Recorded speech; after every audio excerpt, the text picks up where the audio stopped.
La gran pregunta y no es si es posible alcanzar el cero neto, sino si realmente tenemos lo que se necesita para lograrlo. No se trata solo de voluntad política, creatividad o determinación humana, sino de materiales concretos, cemento, acero, vidrio, tuercas, tornillos. Para enfrentar la crisis climática, será necesario construir en unas 3 décadas una infraestructura sin precedentes, 42,000 millones de paneles solares, 3 millones de turbinas eólicas, 476 reactores nucleares, una red energética moderna y una economía basada en hidrógeno. Esto exige capital, talento, pero sobre todo materias primas disponibles a escala global. Al analizar la transición climática como un sistema completo, no como sectores aislados, surgen datos preocupantes, más de 14 materiales esenciales podrían enfrentar escasez crítica antes del 2030. No solo hablamos de metales raros o exóticos, también están en riesgo recursos comunes como el aluminio o la fibra de carbono. El problema se agrava cuando se intenta sustituir unos materiales por otros. Por ejemplo, cambiar fibra de carbono por fibra de vidrio podría generar una crisis de boro, elemento cuya extracción depende en un 73% de un solo país. Lo mismo ocurre con las baterías de litio, cuya fabricación requiere grafito procesado en un 100% por un solo país. Aunque se exploran alternativas como el silicio, su implementación masiva podría sobrecargar industrias como la solar o la de semiconductores. Todo esto evidencia una verdad clave: la transición energética no es solo un reto climático, sino también una gigantesca reorganización económica. Y detrás de esta complejidad emerge una oportunidad histórica. La transición climática representa la mayor revolución industrial desde el siglo XIX, capaz de revitalizar industrias estancadas como la del aluminio, crear nuevos mercados de piezas mecánicas, lubricantes, logística, almacenamiento de energía, puertas, embarcaciones especializadas y más. Incluso tecnologías emergentes como el almacenamiento de amoníaco abren puertas inesperadas. No se trata de consumir más, sino de hacerlo mejor, optimizar procesos, reducir desperdicio, innovar en diseño. Como ejemplo, la bombilla LED logró reducir el consumo energético, ahorra dinero y utiliza menos materiales que sus predecesores. Alcanza el cero neto ser complejo y requerirá cooperación entre gobiernos, empresas, inversionistas y comunidades, pero también una visión ambiciosa. Porque, más allá de la urgencia ecológica, existe un campo fértil para quienes están listos para actuar. Y en medio de este proceso inevitable, quienes se adelantan, innovan y construyen, serán los grandes beneficiados del nuevo orden energético global. La transformación hacia un mundo sin emisiones netas no será impulsada únicamente por declaraciones, cumbres o regulaciones, será determinada por nuestra capacidad real para diseñar, producir, transportar y ensamblar el futuro, pieza por pieza.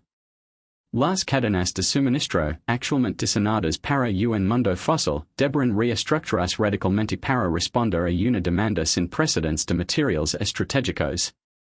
Esto exigirá cooperación geopolítica, inversión en minería responsable, nuevos modelos de reciclaje y una profunda transformación del comercio internacional. Además, la geografía de la riqueza cambiará. Regions tradicionalmente vistas como periféricas pueden emerger como centros neurálgicos gracias a sus reservas minerales, su potencial solar o eólico, o su cercanía a rutas logísticas clave. Al mismo tiempo, países altamente industrializados deberán repensar su relación con la manufactura, la extracción y la autosuficiencia tecnológica. La carrera no será solo por producir más energía limpia, sino por asegurar el control de las tecnologías, los procesos y las materias primas que lo hacen posible. El trabajo también se redefinirá.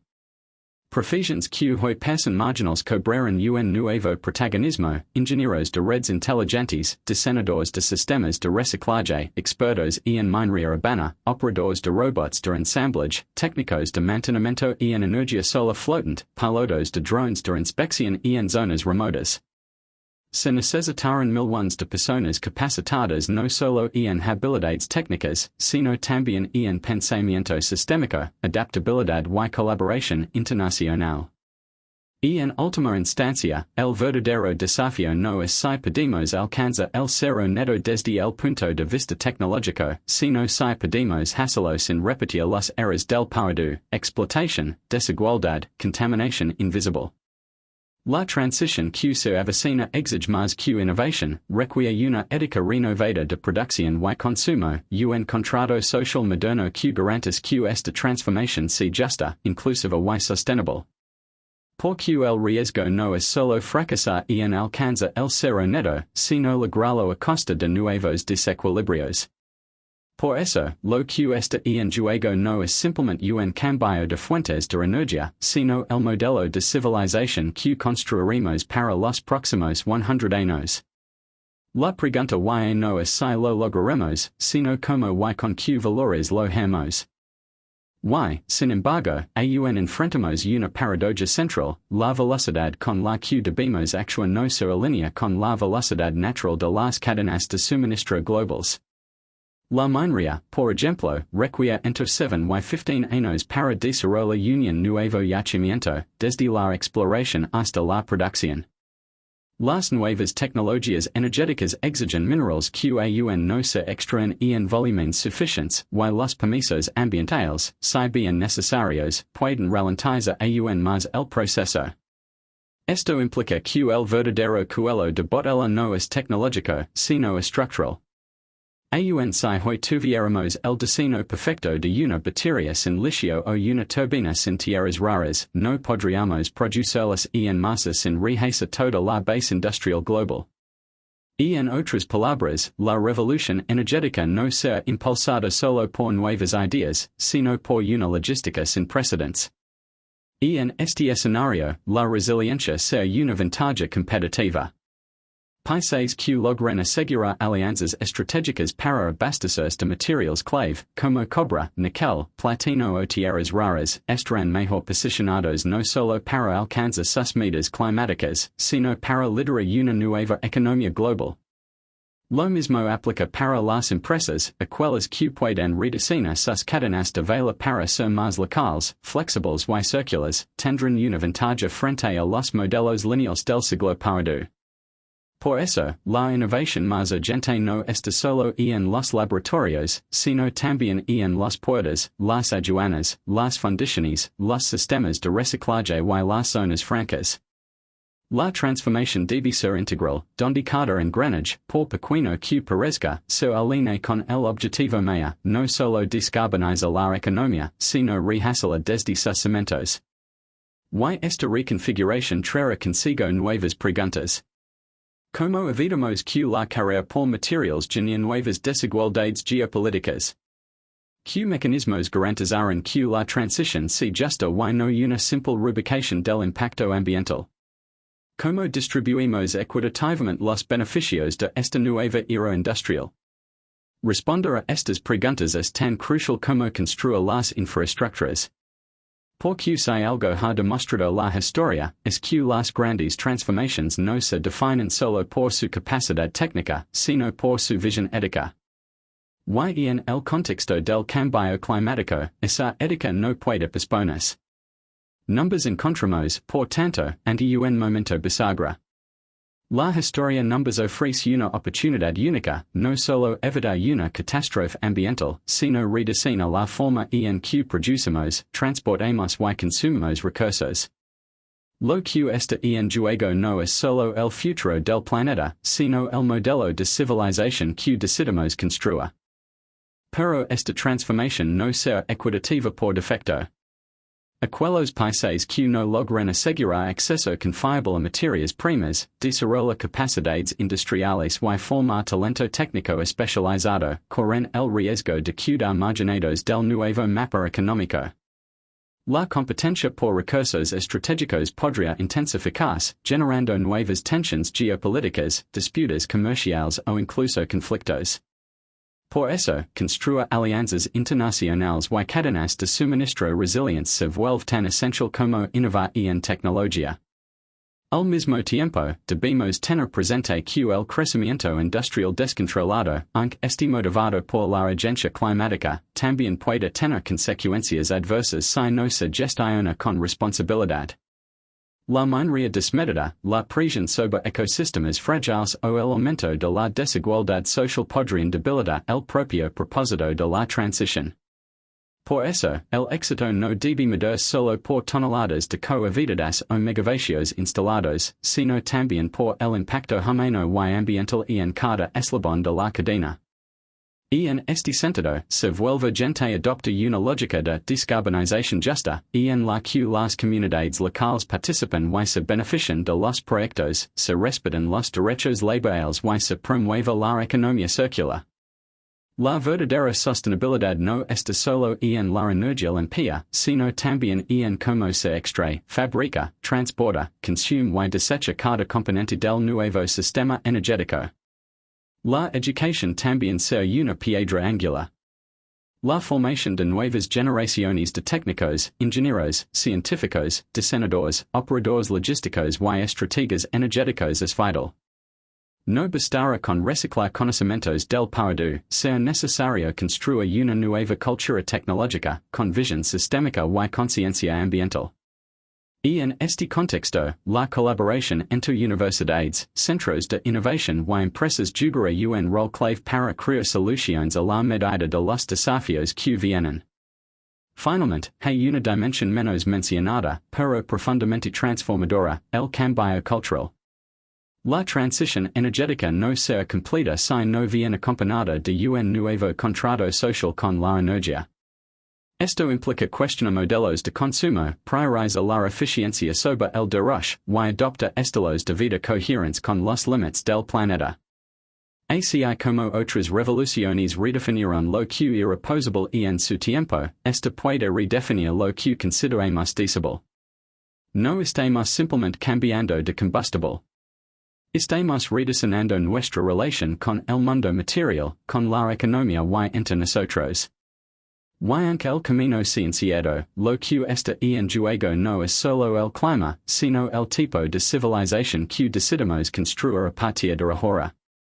No estamos simplemente cambiando de combustible. Estamos reescribiendo los fundamentos materiales y simbólicos sobre los que hemos construido la civilización moderna. Por más de 2 siglos, el petróleo, el gas y el carbón no solo alimentaron fábricas y automóviles, sino que moldearon la arquitectura de nuestras ciudades, el ritmo de nuestras vidas, las jerarquías del poder global y hasta nuestras narrativas culturales. Y en ese sentido, la transición energética no puede limitarse a una sustitución técnica. Es una mutación civilizatoria. Una metamorfosis silenciosa que desafía las lógicas lineales del crecimiento infinito, la idea de que el confort está asociado al consumo ilimitado, y la noción de que el desarrollo puede medirse exclusivamente por el PIB. Porque en el fondo, lo que se está derrumbando no es solo una matriz energética, sino un paradigma de civilización basado en la extracción, la acumulación y el dominio de la naturaleza. Estamos ante una encrucijada entre 2 cosmovisiones, una que ve el planeta como un recurso y otra que lo concibe como una red viva de la que formamos parte. Esta nueva perspectiva exige, por ejemplo, repensar la temporalidad con la que tomamos decisiones. Mientras que los mercados financieros operan con horizontes de días o semanas, las infraestructuras energéticas deben planificarse para décadas, y los efectos climáticos se extienden por siglos.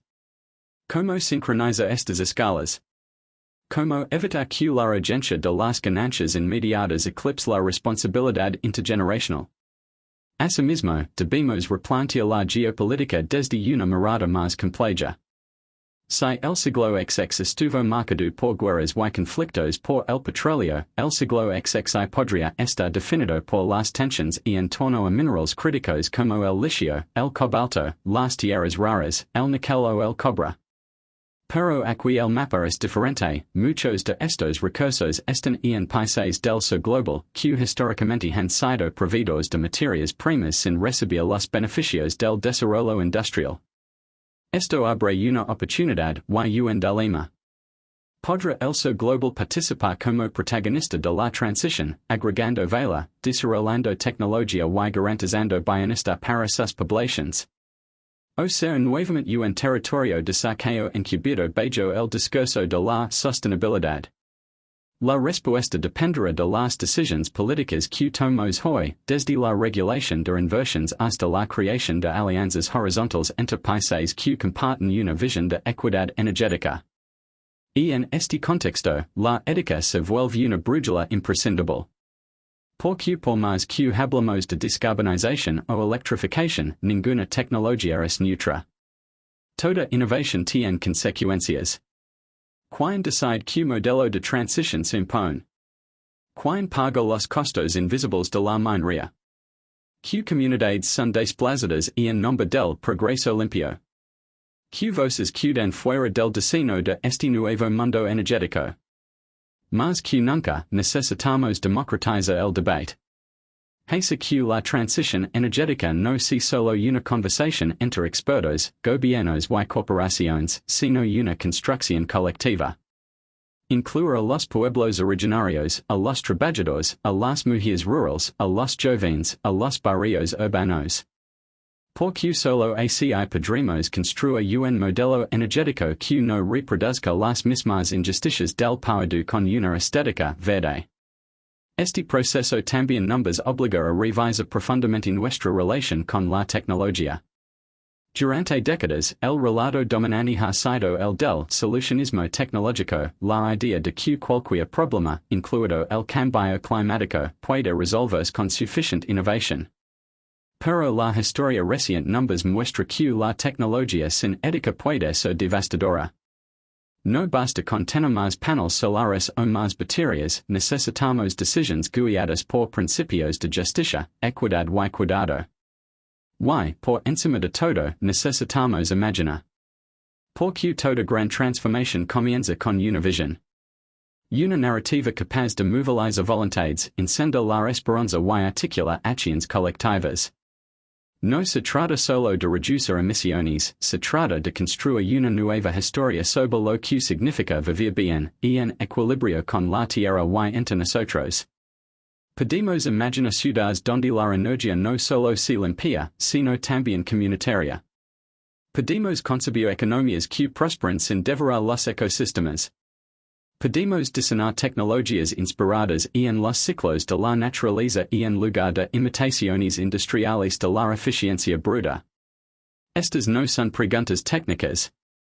Son preguntas profundamente humanas. Porque al final, lo que está en juego no es una transición energética. Es una transición de sentido.